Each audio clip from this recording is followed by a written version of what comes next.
Hey guys, good morning. It's Jen. It is the 24th of May, so May 24. And I just wanted to pop in really quickly. I know that I did a video with Julie last Monday, but this Monday. Honestly, take me out of work for a couple of days, and I have no idea what day or time or whatever, what keeps me on focused on what the date and time is. Anyway, so I did a video earlier, I think earlier this week on Monday with Julie. I think it was my 1 week update. There was a couple more things I wanted to talk about, so I thought I'd do a mid-week video. The first thing that I wanted to talk about right off the bat, and I think it's really important that I mention and that I talk about, and I know that this journey in its own right is a little bit egocentric. It's often about me and what's going on with me, and all of us individually are like that. We're doing videos about us and our own updates and what have you. What I wanted to take a moment to do was recognize my family and my wife in particular. My family, my mom came down from Sudbury, she's still here, to be here for my surgery, to help take care of me afterwards if I needed help, that kind of stuff. Julie's always there to support me. Most importantly, I wanted to come here and thank my wife. She does watch my videos, so hi baby. She has been incredible. She has done her best to be patient with me pre-op when, you know, my what if brain was going nuts in silence, and it manifests itself in unwarranted frustrations a lot of the time. She was there the whole day of my surgery, from early morning to late night. She was up at the crack of dawn the next day, back at the hospital, walking me around the hallways, helping me up, helping me down, helping me in the washroom, helping me. She also was up early morning the next morning to come and get me from the hospital, and she has made a ton of sacrifices in the past week and a half. She's taken phenomenal care of me. I haven't been able to sleep in the bed yet because I can't get up from a laying down position, so I have to prop up on the couch. We have a sectional, so I'm sleeping on one end, she's sleeping on the other, so that she's close by. If I need anything, I can kick her or holler for her, and she's getting up and getting me what I need if I can't get it myself. So she hasn't had a good sleep in over a week. I think that I'm well enough to move to the bed tonight. We're going to try it, see how it goes. But she's been amazing, and I wanted to take the opportunity to come on here and recognize her for being as helpful as she has been. And I imagine she will continue to be. Yeah, so baby, if you're watching this, I love you. Thank you. There was a few things that I forgot to talk about on my last video.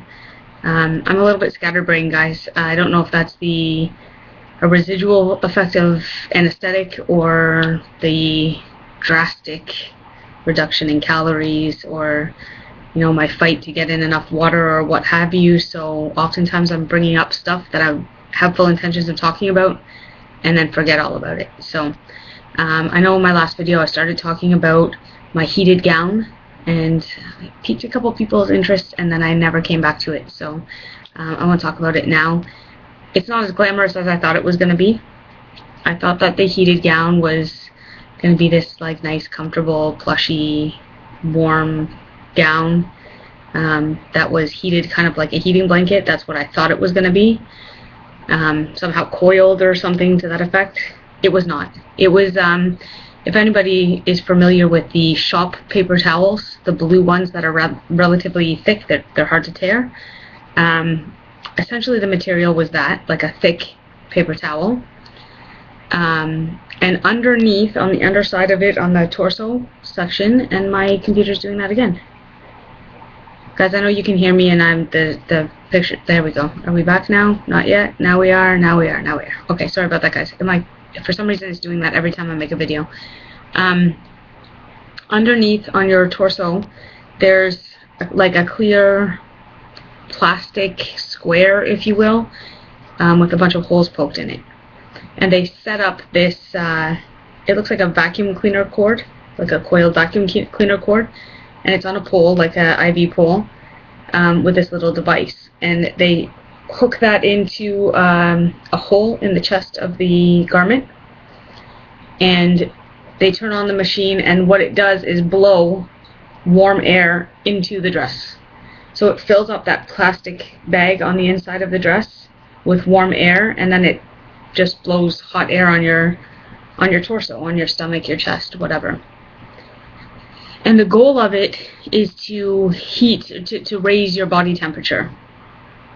I didn't have it on for very long. I thought that it was something that I was going to wake up from in recovery and still have. That I thought that was the case. As it turns out, had I read the paperwork correctly, the studies have found that if your body temperature is at a certain level prior to surgery and I guess during surgery, then you heal faster.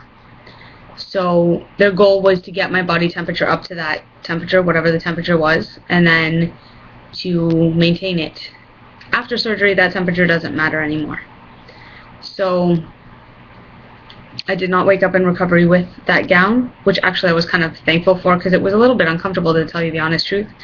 The regular old hospital gown is, despite its dressy format that I don't like, and I couldn't wait to get my own clothes on, it was more comfortable. It wasn't paper. It felt like paper. So yeah, that was the point. So once they took me into the OR, they took the dress off, the heated gown off, they put me on the table, they put heated blankets on me at that point, and during the whole process when I was waiting to go into the OR, and not that that process took very long at all, but while I was waiting to go into the OR, and once I was in the OR, they kept taking my temperature in my ear like over and over and over again, and then once it was at a certain point, then they stopped worrying about throwing more heated blankets on me and stuff like that. So that was just part of the prep from the OR. I also mentioned that I had 8 incision sites, or 8 holes as I call them. So I guess I can show you guys if you can see them. I'll try to show you if I can. Bear with me, guys, for a second. So pull up my pants. So I can't see. Hold on. That's my belly. Can you guys see the holes? I can't see if you can see the holes, but this one right here, if you can see, it's a big dent.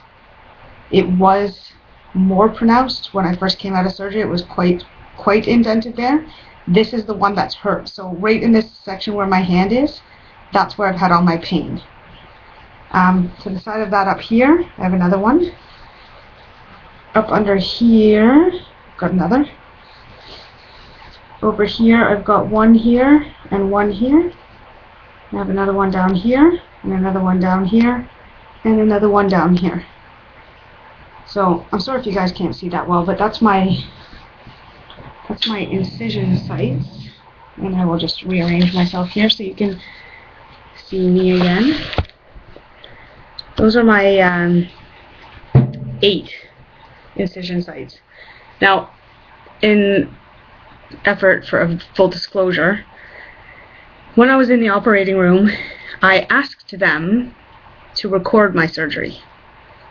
They were going to be in me with cameras anyways, and I wanted to see it because I'm crazy like that. So I did ask them to record it. Not my surgeon, but what's his name?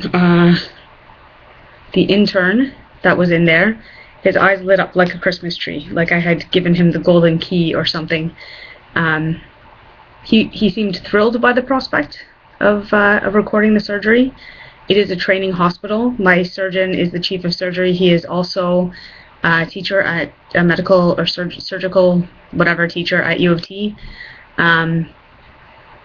So I'm sure he has, before recorded these surgeries for training purposes in classroom or what have you, I was giving them permission to do so, but I asked to see it. I asked to see the surgery, just because I'm crazy like that. I just want to see it. So the next morning when the surgical resident came in to my room, he told me that there was no recording. I question that, because I don't know anybody else who has 8 holes. And my surgery that went quote-unquote textbook took 4 hours when they said it was going to take 2. The only logical reason I can think for that is that they were explaining things step by step. Perhaps for legal reasons, I'm not allowed to see it. I did not sign any paperwork allowing them legally to record it. I did give them verbal permission. I have my follow-up with my surgeon on next Wednesday, so I will ask again, because even if he just shows me part of it in his office, I will be happy with that. But I'd like to see it if they did record it. And you know, I'm not the Sue-in type, so even if they chop my liver in half, as long as they fix me and put me back together, I don't care. But I'd like to see it. So anyways, that could be an explanation for the 8 holes rather than the customary 5 or 6. But who knows? That's only my speculation. Every day gets better and better, guys. I know that you've heard that a million times. The first couple days for me were a little bit rough with that abdominal pain, that one spot that's kind of indented, and there was a lot of muscle pain there. That's how I'm gonna describe it. It's muscle pain. It's not intestinal. It's not stomach. It's muscle. They cut through my muscle in 8 different spots. The majority of them I can't even feel. That one that's pulled tight, that one hurts, and the surrounding area around it. But I'm able to get up relatively easy now. I'm able to get down relatively easily. There still is a little bit of pain, but it's not bad at all. I'm no longer on any medications. I haven't been for the last, I think, 3 or 4 days. I haven't been on any pain meds at all. I hate them, so I will only take them if it's absolutely necessary. So I've got pain meds, but I'm not taking them. I'm sleeping through the night fine. I'm getting around okay. What I can tell you, the surgical residual effects at this point, and I don't know how some people, I know some people have surgery and they're back at work in a week or 2. How you do that, I have no idea, because I am a week and a half out, and I'm pooped. And normally I have a lot of energy. I hate napping. I feel like I'm wasting time when I'm napping. I feel like I'm going to miss something. Typically, I don't get a full night's sleep almost ever. Some kind of psychological damage there, because I feel like I'm missing something. So I don't sleep a lot in my regular existence, but since surgery I've been sleeping like crazy. I'm sleeping easy 8 hours through the night, and then I get up for a little while. I've gone shopping a couple times, nothing major, just to pick up a few odds and ends, and then I'm coming back home and I need a nap, and then I'll nap for a couple hours, get up, chat with my wife for a little while, maybe watch some TV, whatever, then I'm falling back asleep again, and it's kind of off and on. If I have a busy day, like let's say next Wednesday I have an appointment downtown, so I'll be out of the house most of the day. The next day, then I'm out for the day. Like I could maybe go out for a couple minutes, but that's about it. So I don't know how you guys go back to work so quickly. I commend you on that. I wouldn't even dream of it at this point. Physically, could I sit at my desk? Yes. Mentally, I can barely string together a comprehensive sentence. I have a lot of responsibility. There's some labor dispute stuff going on at work right now. A lot of stuff that I would need to be on top of that I would not trust myself right now to remember. I imagine that I would potentially cause some problems in not being able to retain information and hitting that like noon brick wall. Anywho, so guys, that's pretty much my update. I'm sure there was other stuff that I wanted to talk about, but I can't remember, and I'm already at close to 15 minutes, so I will shut up now. And I hope you are all well. And I'll talk to you all later. Bye.